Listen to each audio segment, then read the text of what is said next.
السلام علیکم بچوں، آج ہم سبق نمبر 2 صحت اور امراض اس کے دوسرے حصے کی معلومات حاصل کریں گے۔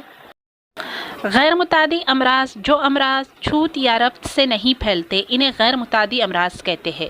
ایسے امراض چند مخصوص وجوہات کی بنا پر انسان کے جسم میں پیدا ہوتے ہیں، جس میں پہلا ہے سرطان یعنی کینسر۔ خلیات کی بے قاعدہ تقسیم اور غیر معمولی اضافے کو سرطان کہتے ہیں۔ کینسر خلیات کے گروہ یا گاٹھ کو محلک ٹیومر کہتے ہیں۔ سرطان کا مرض پھیپھڑوں، منہ، زبان، معدہ، پستان، رحم، جلد جیسے اعضاء میں خون یا کسی بھی نسیج میں ہو سکتا ہے۔ کینسر ہونے کی وجوہات ہے تمباکو، گٹکا، سگریٹ، شراب کا بہت زیادہ استعمال، خوراک میں ریشے دار غذاؤں، پھل، سبزیاں، ترکاریوں کا شامل نہ ہونا، فاسٹ فوڈ یعنی junk food, vada pav, pizza وغیرہ کا بہت زیادہ استعمال جیسی کئی وجوہات ہو سکتی ہیں۔ توارث بھی ایک وجہ ہو سکتی ہے۔ علامت ہے اس کی طویل عرصے تک کھانسی، آواز میں کرخدگی، نگلنے میں تکلیف ہونا، علاج کے باوجود زخم یا سوجن کا کم نہ ہونا، پستان میں گاٹھ نمودار ہونا، بغیر کسی وجہ کے وزن کا کم ہونا۔ کیا آپ جانتے ہیں کینسر کا جدید طریقہ تشخیص اور طریقہ علاج؟ کینسر کی تشخیص کے لیے tissue diagnosis, C T scan, M R I scan, mammography, biopsy وغیرہ تکنیک کا استعمال کیا جاتا ہے، جبکہ علاج کے لیے کیموتھراپی، ریڈیشن، شعاع پاشی، سرجری جیسے رائج طریقوں کے علاوہ روبوٹک سرجری، لیپروسکوپک سرجری جیسے طریقے علاج استعمال کیے جاتے ہیں۔ اسے ہمیشہ ذہن میں رکھیں، غذا پر مناسب کنٹرول رکھنے سے چند قسم کے کینسر سے تحفظ ہو سکتا ہے۔ کینسر کے جدید علاج کے ساتھ ہی جسمانی ورزش سے بھی فائدہ ہوتا ہے۔ بتائیے تو بھلا، کیا بغیر شکر کی چائے پینے والا یا میٹھی چیزوں سے پرہیز کرنے والا کوئی فرد آپ کو یاد ہے؟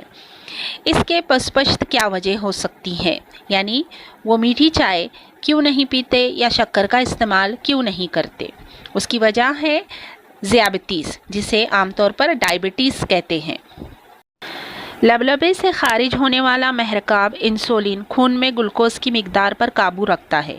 انسولین کا تناسب کم ہو جائے تو خون میں شکر کی مقدار پر قابو نہیں رہتا۔ اس نقص کو ذیابیطس یا ڈائبٹیز کہتے ہیں۔ ان علامات کو نظر انداز کرنا مناسب نہیں۔ رات میں بار بار پیشاب آنا، وزن میں بہت زیادہ اضافہ یا کمی جیسی علامتیں نظر آتی ہیں۔ ذیابیطس کی وجوہات: توارث یعنی خاندانی بیماری ہو سکتی ہے، بہت زیادہ موٹاپا، ورزش، جسمانی کام کا فقدان یعنی جسمانی کام کم کرتے ہیں، اور دماغی تناؤ۔ ڈاکٹر کی ہدایت کے مطابق غذا، دوائیں اور ورزش کی مدد سے اس پر قابو پائے۔ کیا آپ جانتے ہیں فی الحال ملک میں ذیابیطس کے تقریباً 7 کروڑ مریض ہیں۔ دنیا میں ذیابیطس کے سب سے زیادہ مریض بھارت میں ہیں۔ انٹرنیٹ میرا دوست، انٹرنیٹ پر ذیابیطس سے متعلق معلوماتی ویڈیو دیکھیے، اہم معلومات کو نوٹ کیجیے اور گروہ بنا کر جماعت میں پی پی ٹی پیش کیجیے۔ امراض قلب یعنی ہارٹ ڈیزیزز، دل کی بیماری۔ دل کے عضلات کو خون کے علاوہ آکسیجن اور تغذیاتی مادوں کی فراہمی میں کمی ہو تو دل کی کارکردگی متاثر ہوتی ہے۔ اس حالات میں دل کو زیادہ کام کرنا پڑتا ہے، نیز تناؤ کی وجہ سے دل کا دورہ پڑ سکتا ہے۔ دل کا دورہ پڑنے پر فوراً ڈاکٹر کی صلاح لینا اور علاج کروانا ضروری ہے۔ ان علامات کو نظر انداز نہ کریں۔ سینے میں ناقابل برداشت درد، سینے میں تکلیف کی وجہ سے شانوں، گردن اور ہاتھوں میں درد، ہاتھوں میں کھنچاؤ، پسینہ آنا، بے چینی وغیرہ۔ امراض قلب کی وجوہات: سگریٹ نوشی یعنی سگریٹ پینا، شراب پینا، ذیابیطس، خون کا زیادہ دباؤ، موٹاپا، جسمانی محنت کی کمی، ورزش کی کمی، مسلسل بیٹھ کر کام کرنا، توارث، تناؤ، بد مزاجی اور تفکرات یعنی ٹینشن کی وجہ سے بھی دل کی بیماریاں ہو سکتی ہے۔ اسے ہمیشہ ذہن میں رکھیں، ہر مرض کی مخصوص سائنسی وجوہات ہوتی ہے۔ دیوی دیوتا کے غضب یا لوگوں کی بد دعا کی وجہ سے بیماری نہیں ہوتی۔ مناسب طبی علاج سے ہی بیماریاں ٹھیک ہوتی ہیں۔ جادو ٹونے سے بیماریاں ٹھیک نہیں ہوتی۔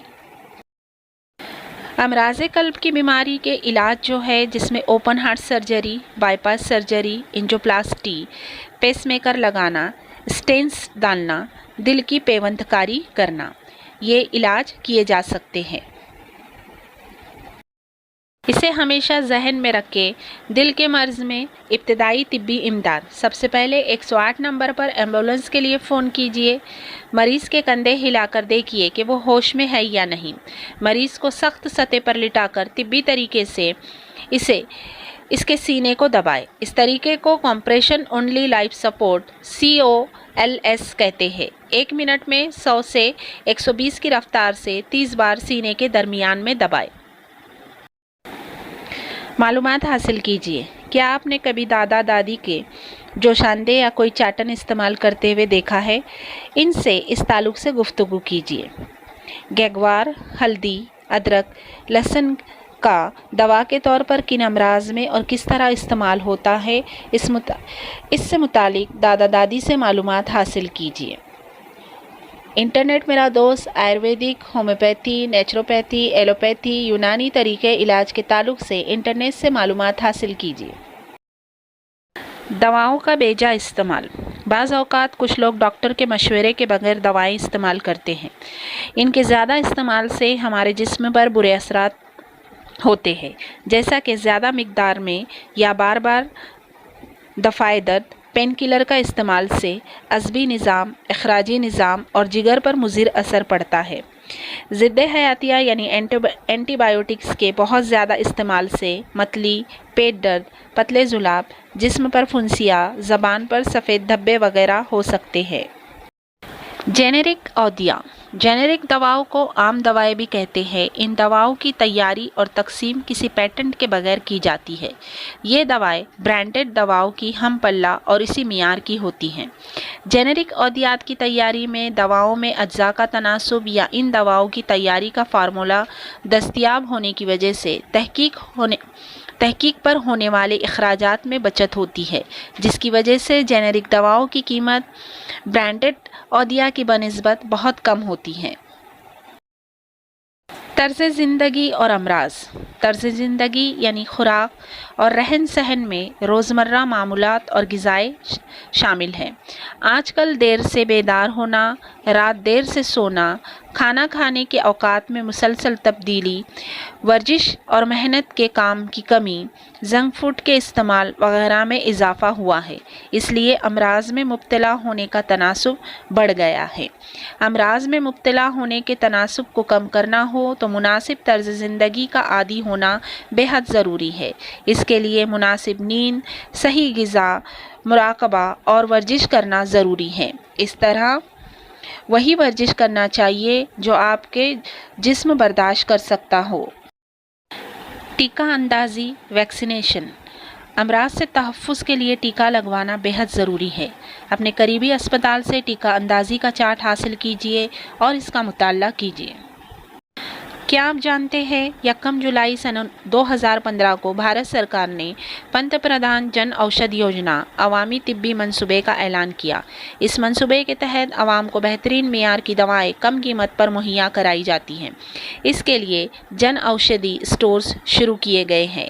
بھارتی کمپنیاں بڑے پیمانے پر جینرک ادویہ برآمد کرتی ہیں، لیکن ملک میں برانڈڈ کمپنی کے نام سے ادویہ زیادہ قیمت میں فروخت کی جاتی ہیں۔ امریکہ میں 80% جینرک دواؤں کا استعمال کیا جاتا ہے، جس کی وجہ سے وہاں دواؤں پر سینکڑوں ارب روپے بچائے جاتے ہیں۔ اہمیت جانیے۔ عطیہ خون یعنی بلڈ ڈونیشن۔ خون دینے والے کا ایک وقت دیا ہوا 1 یونٹ خون 3 مریضوں کی خون کی ضرورت کو پورا کرتا ہے، جیسا کہ سرخ جسمیے، سفید جسمیے، پلیٹلیٹس۔ 1 سال میں 4 بار خون کا عطیہ دے تو 12 مریضوں کی زندگی بچائی جا سکتی ہے۔ عطیہ چشم یعنی آئی ڈونیشن۔ ہم موت کے بعد آنکھوں کا عطیہ دے سکتے ہیں، جس کی وجہ سے نابینا افراد کو بینائی حاصل ہو سکتی ہے۔